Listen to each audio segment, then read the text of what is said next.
Welcome back to yet another episode on asanas, and we move on to understanding asanas a bit more. We've already understood that our body is not just skin and bone, it is the shrine where mind rests and our soul awakens.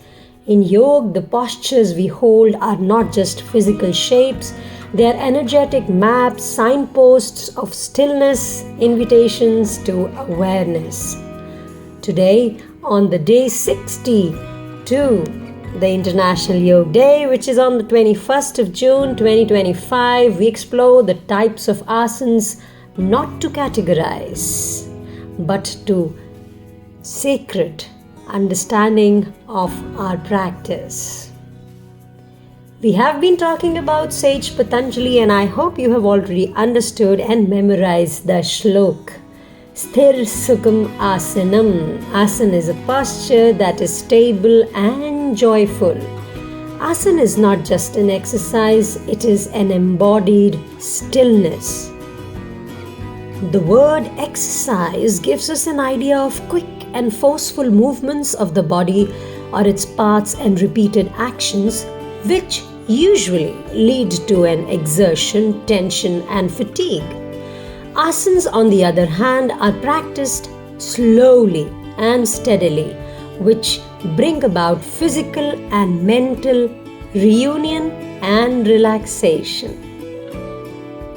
Movements into the asanas, in and out, should be slow, smooth, without strain, because the goal is not to exhaust the body, but to enter a space where breath flows free and the mind becomes quiet. Every asana has two aspects, dynamic and static. Some movement is essential in order to assume asana or to come back in the initial position. These movements are very slow, smooth and without jerks, so that there is no exertion or fatigue and there is no undue strain on breathing. These are the dynamic aspects of the asana. And there is no voluntary control on breathing. Generally, it is adjusted by the body itself during these movements. However, the dynamic aspect is not that important. Static aspect is more important. One, we have assumed a posture or a pattern of the body. It is to be maintained for some length of time steadily, comfortably and effortlessly without much muscular activity or tension in any part of the body. And that's where Prayatna, Shaithilya, Ananta, Samapattibhyam of Maharishi Patanjali arrives in. So the static pose or the phase, the hold, is where the magic unfolds. Here, there is no muscular tension, eyes are gently closed, mind absorbed in breath or the inner imagery.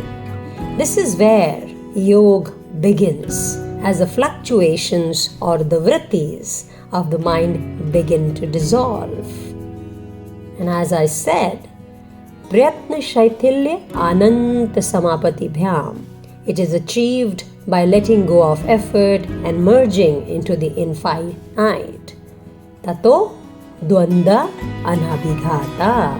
And all types of dvand or the fights are over. They are put an end to.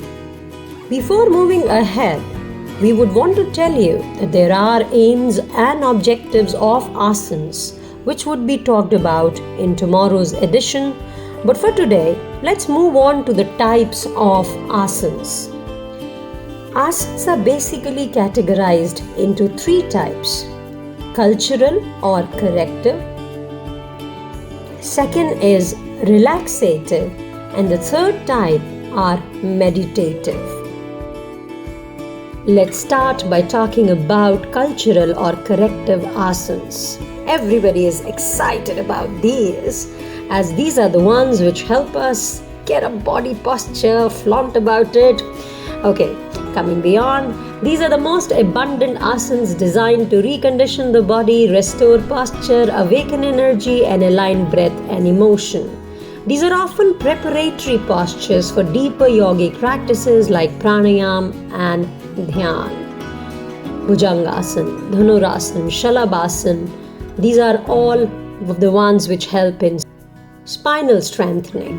Paschimottanasana, Ardhamatsendra Asana, they help in digestive and neural tuning.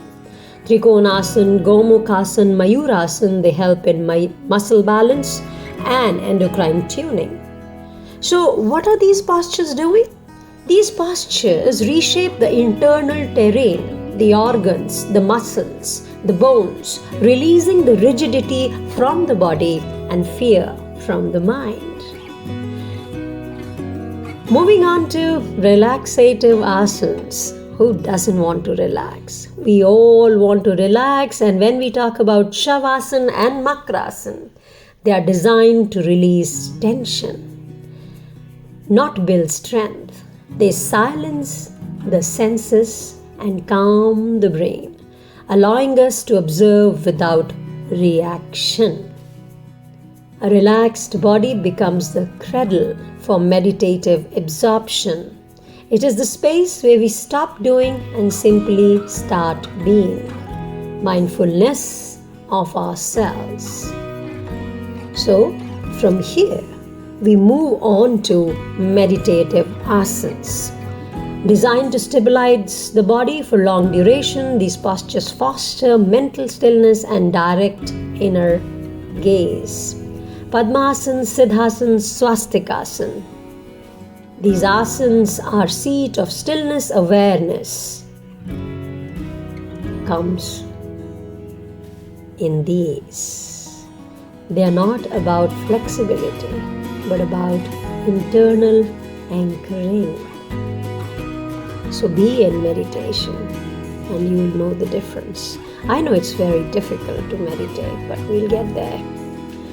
When done correctly, asanas bring not just physical balance, but emotional clarity and spiritual serenity. Gentle breaths, gentle effort is to be done. Let's move on to certain tips to deepen asana practice daily. Set your time, not a goal. Practice 15 minutes every day, even 3 to 5 postures. Focus on quality, not on quantity. Hold in stillness. Aim to hold each posture for 30 seconds to 1 minute in the beginning. And breathe and align your breath. Keep your eyes closed. Face soft. This enhances introspection and calms the nervous system. Let your breath lead. Inhale to expand, exhale to soften. Let the breath move the body, not the other way around. Always end in Shavasana because Shavasana has to be done to allow integration and relaxation of your body. So always finish with Shavasana depending on the time. 2 to 3 minutes. You can extend it to more time. Make it a Yoga Nidra if you want to. Let's move on to today's Sankalp. Set the intention. Today I'll treat my posture as a prayer. I'll move with breath, sit with stillness, and honor my body as a sacred space. In every pose, I will meet myself. Thank you. God bless you. Meet you tomorrow with the aims and objectives and the detailing out of all the 3 types of asanas. Take care. God bless you.